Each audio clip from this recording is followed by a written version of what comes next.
Yeah, g'day. So, end of the week, Australian trading week. Well, almost. Futures still trade overnight.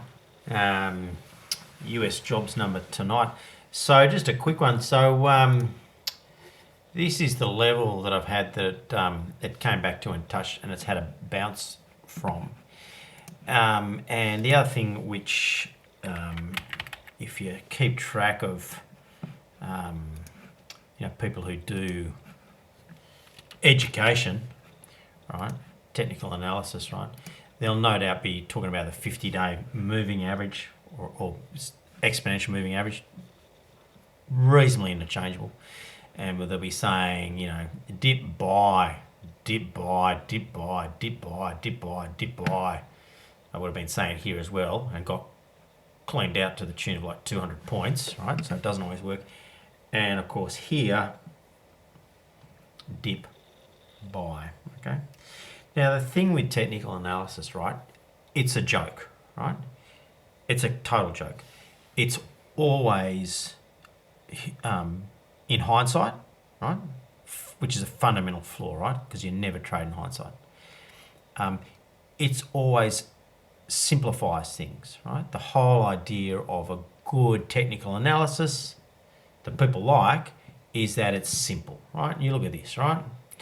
There's a big trend line and a big channel, a 50-day EMA, and that's it. Oh, it's so simple, right? It's so easy. All you need to do is buy the dip when it hits the 50 EMA, right? Now that's fine, right? In theory, looking back, right? But for all these people that do this education, which frankly it's bullshit, right? These traders that do them, educating you to become a better trader, mate. If they knew what it was to become a trader, right, they wouldn't be wasting their time doing YouTube videos and selling courses which they value at $500 for a flash sale of $7, right? They wouldn't have trading systems that they say have got a 90% hit rate, because if you've got a trading system 90% hit rate, you're probably like Greg Coffee, right? Even he doesn't have a 90% hit rate, right? But you're worth $1 billion, right? You're not running courses on sale for $7 rather than $500. Mind you, I'm a trader, right? I've made my money, been retired for 10 years. I'm 52 years old, right? Worked in investment banking in the trading room for 20 something years, right? I do these basically for shits and giggles, because there's been not a lot of gigs around because I'm a musician, and also because I was sick to death of all the bullshitters, who were doing technical analysis and making out like they were traders, right? So if you're following any of the people that do these kind of videos or whatever, and they talk about the 50 EMA, buy the dip, blah blah, maybe just ask them in their comment section, what trades did they put on here, right? What did they do? And the thing is, you'll find they won't tell you, right? They don't do it. They don't run risk. They sell like training courses and make money from YouTube subscriptions. They don't actually trade, right? So what did they do here? Anyway, I'll tell you what I did, like last night. This is after I did a video last night and I was kind of looking at it, right? I ended up buying some S&P contracts, and I bought them at 54.41 and a quarter. Sorry, 45.41 and a quarter. I'm just looking at my spreadsheet here, which is 45.41 and a quarter, like down here, right? That's what I did, right? It's like about midnight, right? So it's here, right? 45.41 and a quarter in there. And I did that for a few reasons, right? One, because on the hourlies, right, it had dipped oversold, right? Did that, and it looked like it was springing back. That was one reason, right? On the 4 hourly, I'd seen that it had a low, a low, a low, right? That low and this low in particular, and there'd been a bit of divergence the other way here. That was another reason. Another reason was that it had hit this level here, which is around about 45.50. I guess depending on the closes, right, wherever you want to draw it, it's around about 45.40, 45.50, right? It had done that, and it had hit the moving average, and I thought, all right, that's it. It's time to buy. I thought, well, where's my target? Because I just wanted to leave it overnight, and my target was here, right? Which was basically this bit of resistance here, that bit of support there. I thought, look, if it touches there, then that'll be it. I'll be out and it'll probably turn. Because in trading, there's only 3 rules of trading. All these people run these trading courses with all their words of wisdom. There's only 3 rules, right? The first trade, right? The second trade, right? And then sitting back and wondering why it worked or what went wrong. They're the 3 rules, right? Which is the analysis, right? The first trade, in the scheme of things, is 50-50. It's hit or miss. You can kind of increase your odds a little bit, but that's whatever. The second trade, that's the important one. How far do you let your profits or losses run before you do something about it?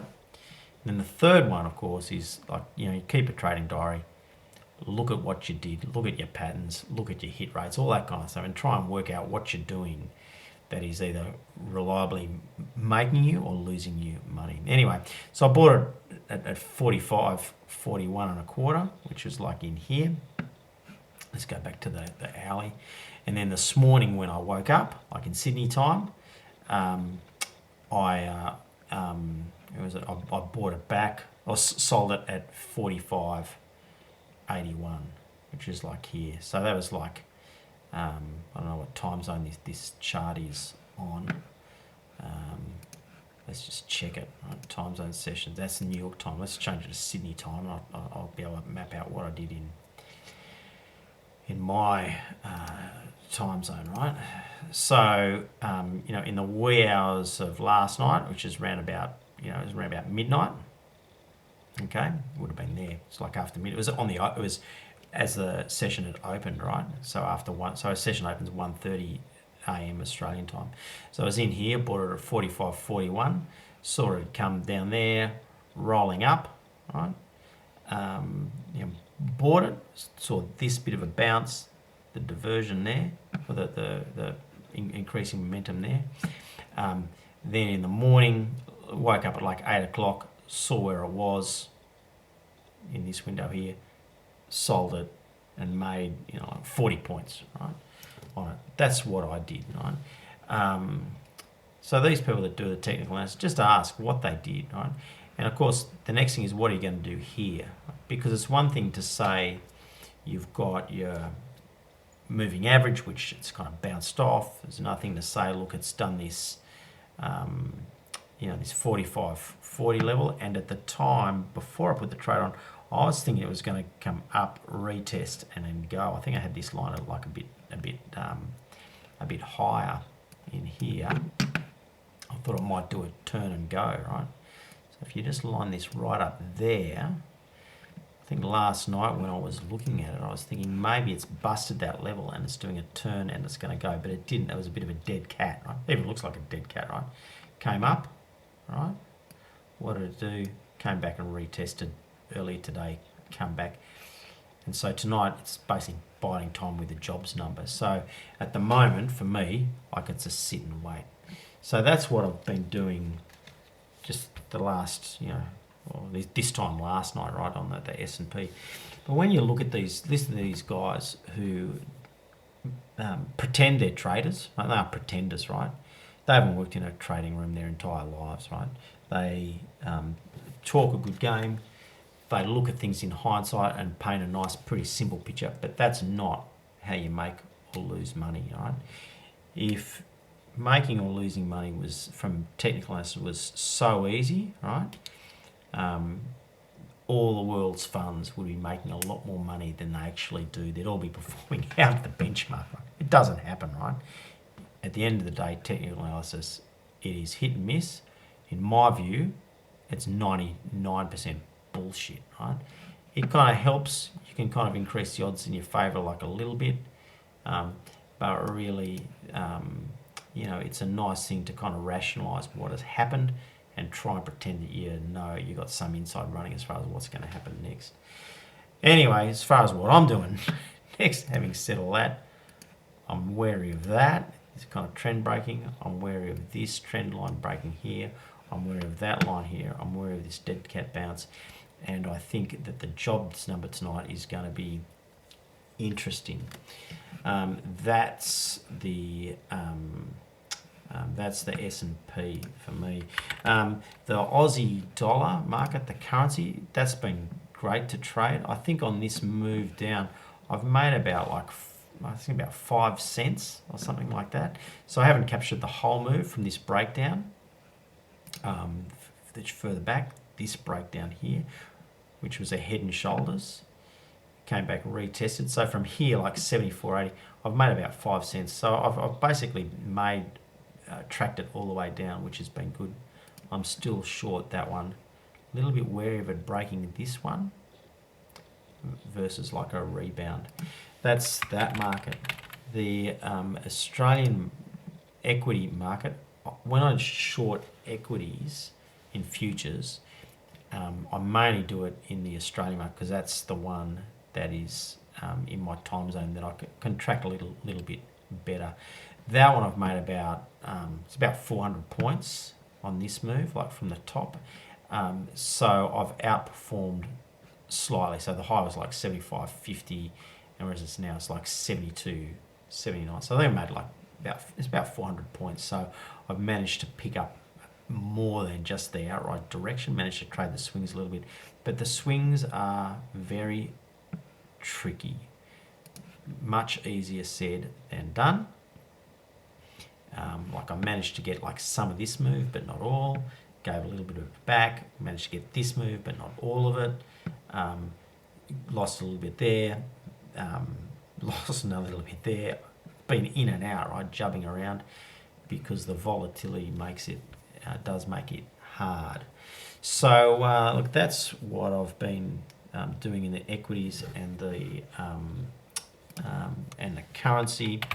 In the bonds, I've been short the bonds. For me, that's like a long-term hold or short position.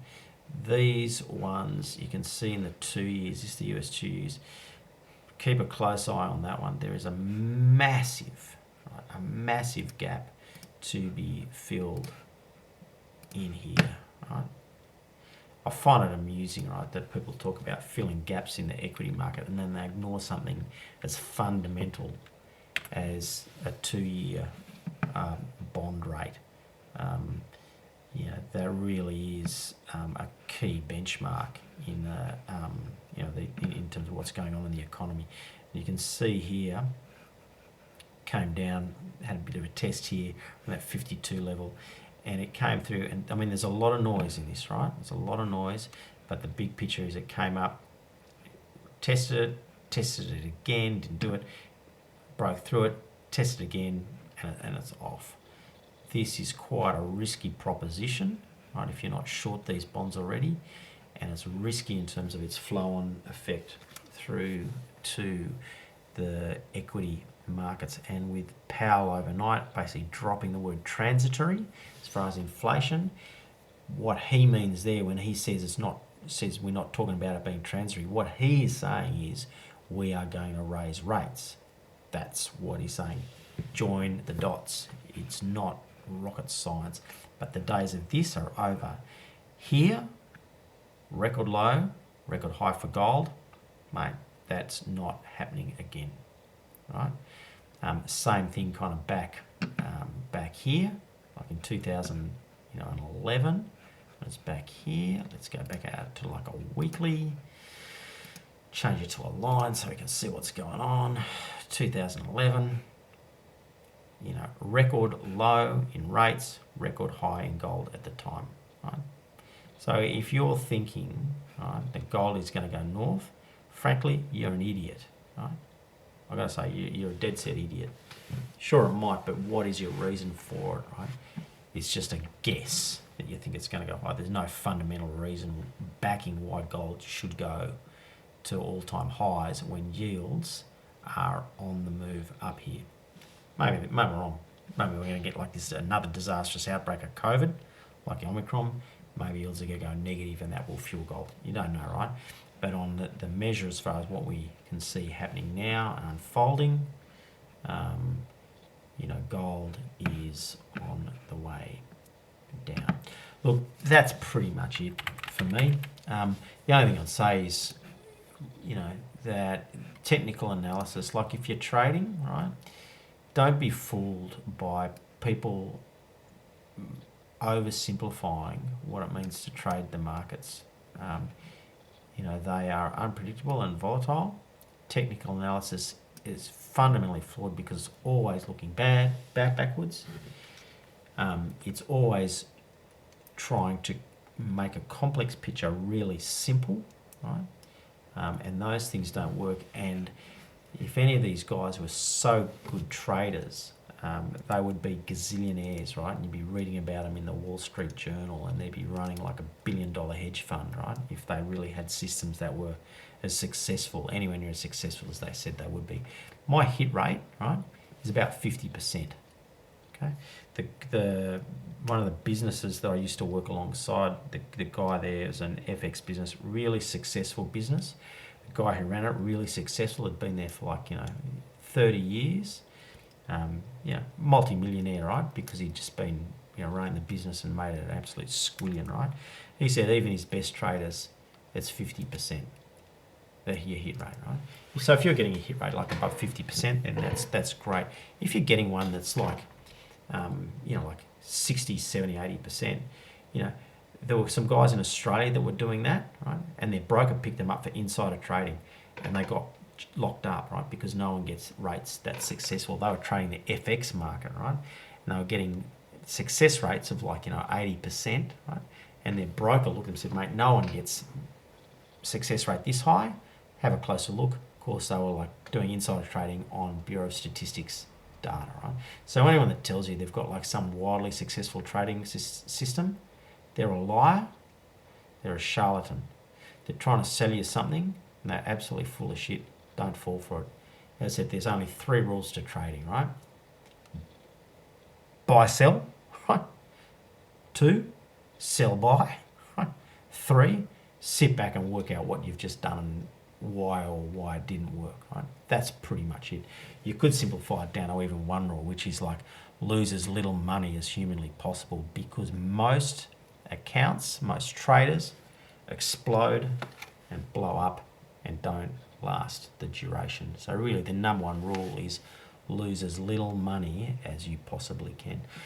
Look, that's it from my rant and rave today.